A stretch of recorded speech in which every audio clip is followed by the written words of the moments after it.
Hi friends, నేను మీ రచ్చ రవి. ఇందాకే నా మిత్రులు శ్రేయభిలాషులు చాలా మంది ఫోన్ చేసి, రవి నువ్వు వైరల్ అవుతున్నావు అంటే, అబ్బా నా పేరు పెరుగుతుంది, నాకు 4 అవకాశాలు ఇంటి దగ్గరికి వస్తాయి అనుకున్నా.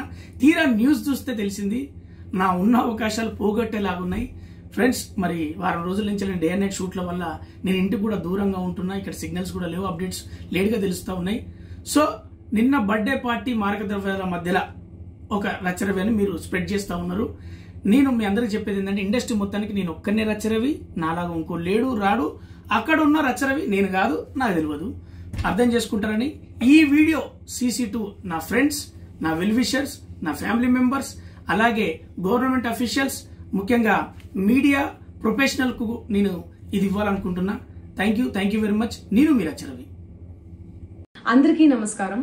నిన్న ఏదైతే నా బర్త్డే పార్టీ జరిగిందో, ఒక చిన్న ఇంట్లో పార్టీ లాగా, ఒక ఫ్యామిలీ ఫంక్షన్ లాగా జరుపుకోవాలన్న ఒక ఉద్దేశంతో ఆ రిసార్ట్లో మా అమ్మా నాన్నల కోరిక మేరకు మా అమ్మా నాన్నలతో కలిసి, మా ఫ్యామిలీ మెంబర్స్తో కలిసి నేను జరుపుకోవడం జరిగింది.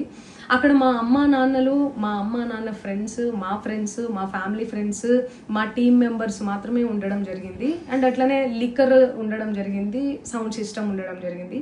సో సౌండ్ సిస్టమ్కి, లిక్కర్కి పర్మిషన్ తీసుకోవాలని చెప్పి నాకు అస్సలు అవగాహన లేదు, ఐడియా కూడా లేదు. అది అనుకోకుండా సడన్గా ప్లాన్ చేసుకొని వెళ్ళిపోవడం జరిగింది అక్కడ. సో అందుకు నాకు అవగాహన లేదు, లేకుంటే నేను డెఫినెట్లీ నేను తీసుకునేదాన్ని. నాకు అసలు గైడెన్సీయే లేదు. ఎవరైనా గైడ్ చేసినా కూడా నేను పర్మిషన్ తీసుకునేదాన్ని, లేకపోతే నేను ఎందుకు ఇలా తెలిసి చెయ్యను కదా. సో ఇదంతా ఇలా తెలిసి అయితే నేను తప్పు చేయలేదు, తెలియకుండా ఇది జరిగిపోయింది. అండ్ అక్కడ లోకల్ లిక్కర్ తప్ప అసలు వేరే ఏ ఇతర పదార్థాలు, మత్తు పదార్థాలు కానీ వాడడం అసలు జరగలేదు. అక్కడ దొరకలేదు కూడా, పోలీసులు సెర్చ్ చేసినా కూడా.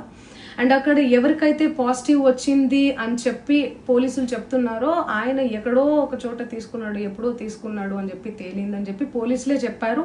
అండ్ అది ఇన్వెస్టిగేషన్ కూడా జరుగుతుంది. మేము కూడా పోలీసులకు కోఆపరేట్ చేస్తున్నాము.